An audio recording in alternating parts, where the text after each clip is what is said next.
आंसुओं से गड्ढे भर के पूछा, देवी तुम क्यों रो रही हो? बोले मुझे पैदा ही क्यों किया? भोलानाथ मुझे क्यों पैदा किया? इससे अच्छा तो नहीं करते। और कौन सा काम सौंप रहे हो? मारने का। लोग क्या मेरे को गालियां देंगे, बुरा बोला बोलेंगे कि मृत्यु देवी बड़ी बुरी है। भगवान ने कहा कोई बात नहीं देवी, ये तुम्हारे आंसू बेकार नहीं जाएंगे। एक का शोक बनाया, एक का रोग बनाया, एक का काल मृत्यु, अपमृत्यु, पर मृत्यु और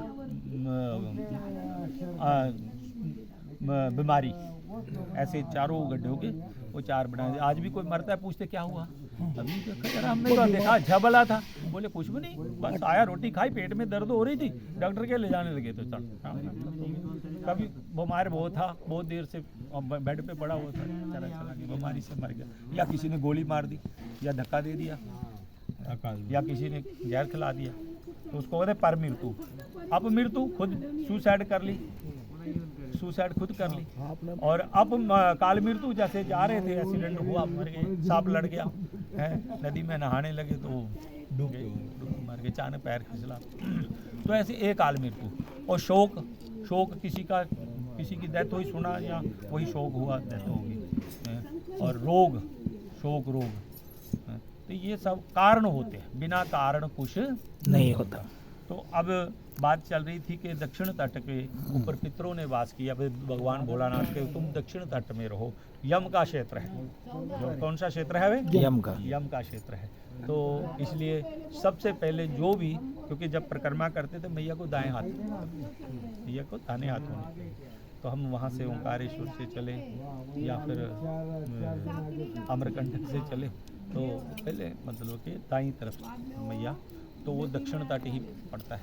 तो पितर खुश होते हैं कि हमारा कोई वंशज, हमारे कुल का कोई आज मैया नर्मदा की परिक्रमा करके हमें इस मतलब के नरक से मुक्त करेगा, तो वो आशीर्वाद देते। तो जब पितर प्रसन्न होते हैं तो हमारे सारे कार्य संपूर्ण हो जाते हैं, हमें हर रिद्धि सिद्धियों की प्राप्ति होती है। जब पितर प्रसन्न हुए तो उसके बाद ऋषि मुनि प्रसन्न होते हैं। जब हम उत्तर तट पे आते हैं, ऋषि महात्मा प्रसन्न होते हैं कि हम, क्योंकि हम सब ऋषि संतान हैं।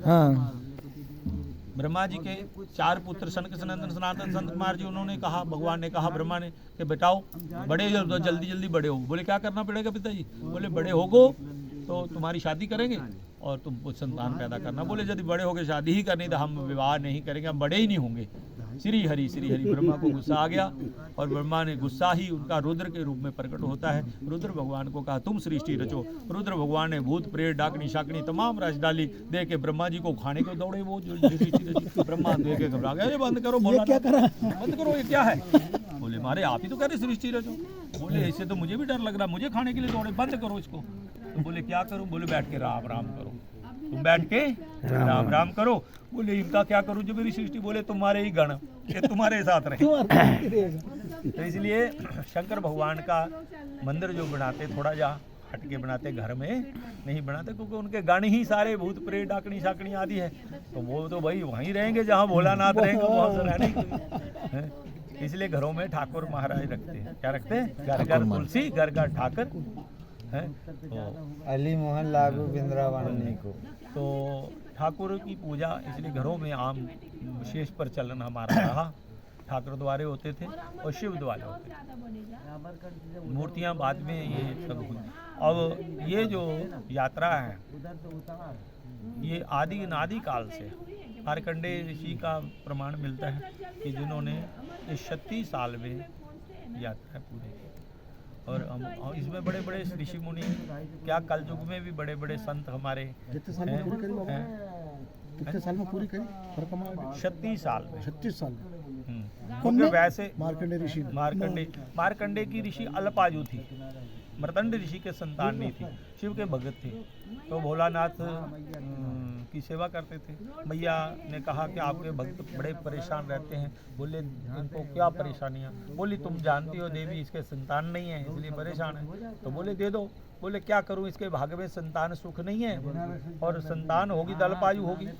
अब पूछा तुम संतान यदि चाहते हो तो मूर्ख निकलेगा, कुपुत्र निकलेगा। एक होता पुत्र, एक होता सुपुत्र, एक होता पुत्र। जो कुपुत्र होता है माँ बाप के नाम को रोक देता है, और सुपुत्र होता है माँ बाप के नाम को उतारता है, पिता की संपत्ति को दुगना कर देता है। और जननी जने सो भक्त जन दाता दादा सूर, नहीं तो भले बांझ बहे काहे गवाए नूर। जो जहाँ तो दानी हो या दान करने वाला हो, जो देश का भक्त सेवक हो है, या शूरवीर बहादुर हो, या फिर परमात्मा का भक्त हो है। नहीं तो जीवन ऐसे ही है बाकी तो आप सब क्या हो, वही आत्मा हो, क्योंकि परमात्मा ममे वंशु जीव लोके जीव भूता तो सनातना। भगवान कहते हैं मेरा अंश हो, तुम्हारा कभी नाश नहीं होगा। परमात्मा, जीवात्मा और प्रकृति कभी नष्ट नहीं होती, बदलती है।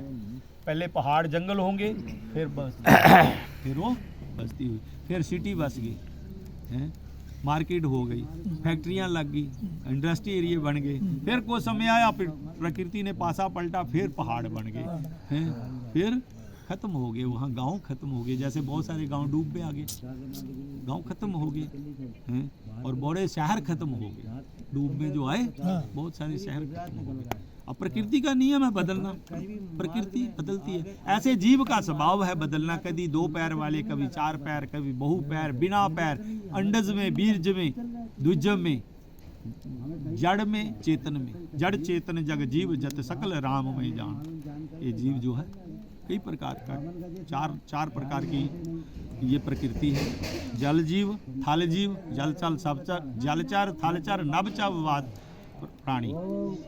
चार प्रकार के, आकाश में रहने वाले, पृथ्वी में रहने वाले, पानी में रहने वाले, और पेड़ पौधों में, लता पताओं में। तो ये सब जीव 84 लाख जूनी है, ऐसे 84 लाख जूनी है। तो 84 लाख जूनी भूखे फिर मनुष्य का जन्म मिलता है। पर जीव आत्मा तो वही है ना, वो तो बदलता नहीं। बड़े भाग मानुष तन पावा, सुर दुर्लभ ते ग्रंथ न गावा। बड़े भाग से ये मनुष्य का तन मिला, और मनुष्य का तन मिला है तो मैं समझता हूँ, मुझे यहाँ पर थोड़ा जा लगा कि आज भी देवताओं का और ऋषियों का वास है। क्यों? आप सबकी सेवा भाव देख के, बहुत पैसे वाले हैं, बड़े बड़े धन्ना सेठ हैं, एक से बढ़कर एक हैं, बहुत से, लेकिन वो कभी दान नहीं करते। दान करेंगे तो उसमें भी उनको टाइम नहीं निकालेंगे। पैसा तो दे देंगे पर टाइम नहीं निकालेंगे। हाँ, पैसे तो कोई भी दे देगा, टाइम पर समय नहीं देगा। जैसे आप देखो, अपने घर का काम छोड़ के इस समय वो क्या करना है, यहाँ बैठ के सोएंगे, टाइम नींद खराब करे, ठंडी का समय तो कौन बैठता। लेकिन आप सब की आत्माएं या तो ऋषियों की आत्मा है या देवताओं की आत्मा है, कि आप सब खंड पे रहते हो, कौन से नर्मदा खंड पे रहते हो, और बड़े भाव से, प्रेम से परिक्रमा वासियों को सेवा करते हो। इस सेवा का फल समझते हो कि जो परिक्रमा करने वाला है उसके द्वारा हमें भी प्राप्त होगा। हम नहीं कर पाते, कम से कम सेवा करके ही प्राप्त हो जाएगी। तो वो मुझे ऐसा प्रतीक हुआ, मेरा ऐसा मतलब महसूस हुआ कि आत्मा वही है देवताओं की और ऋषियों की, सिर्फ चोले ही बदले हैं। बस बाकी सब एक ही है, स्वभाव आपका सबका वही है। कहने का तात्पर्य है कि आप सब देवता और ऋषि मुनि हो। तो नहीं तो जैसे मैंने बहुत सारा भारत, हम लोग बचपन से 10 साल की उम्र